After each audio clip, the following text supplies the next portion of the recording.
चिराग जी, आपसे कई युवा बहुत प्रभावित हैं, यहाँ भी और देश में, बिहार में लोग आइडेंटिफाई करते हैं। आपके ही राज्य में पिछले कई दिनों से इस ठंड में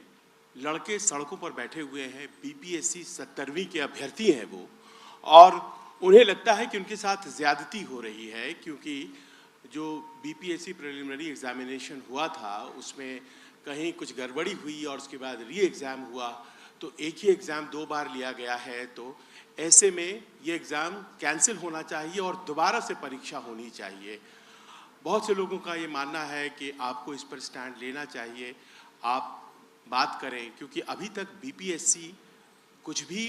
उनके रिक्वेस्ट को मानने के लिए तैयार नहीं है, पहली बात। और दूसरी बात, राज्य सरकार से भी जितनी भी कोशिशें हुई हैं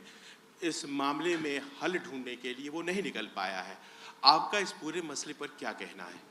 देखिए, पहली बात तो मैं इस बात को स्पष्ट तौर पे कह दूं,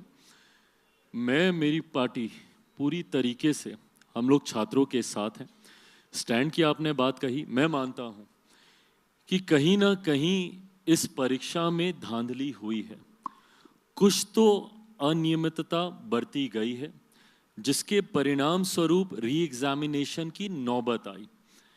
कंसर्न इस बात को लेकर और ज़्यादा बढ़ जाता है कि जब आप एक ही परीक्षा को 2 बार कराते हैं और जब आप दूसरी बार कराते हैं तो सर्टेन सेक्शन ऑफ बच्चों के लिए आप कराते हैं, आप पूरे उसके लिए आप दोबारा नहीं कराते, आप एक समूह के लिए आप दोबारा कराते हैं। और ये उस सेंटर का री एग्जामिनेशन था जिस सेंटर को बाद में 22 सेंटर में बाइफर्केट किया गया और सारे बच्चों को अलग अलग बैठा के, अगर इसको मैं सामान्य परिस्थिति में मानूं तो लगभग 22 सेंटर्स में इसका मतलब गड़बड़ी हुई थी। ऐसे में बीपीएससी की ये नैतिक जिम्मेदारी बनती है कि किसी भी बच्चे को कोई भी एडवांटेज ना मिले और सबके पास इक्वल प्लेइंग लेवल ग्राउंड हो, उसके लिए सारी परीक्षा दोबारा कराई जानी चाहिए थी। ये जिम्मेदारी बीपीएससी की बनती है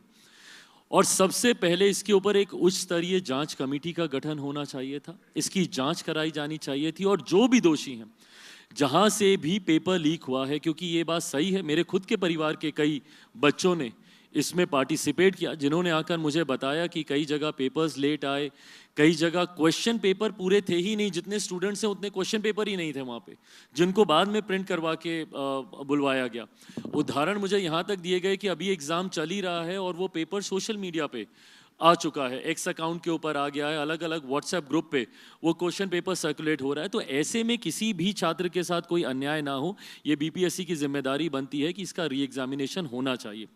गठबंधन के भीतर, क्योंकि अब ये मुझे मौका मिलता है, मैं अगर विपक्ष में होता तो ज़रूर सरकार तक अपनी बात पहुंचाने के लिए मैं भी आंदोलन, धरना प्रदर्शन, ये तमाम बातें करता, बट आज क्योंकि मैं सरकार का हिस्सा हूं,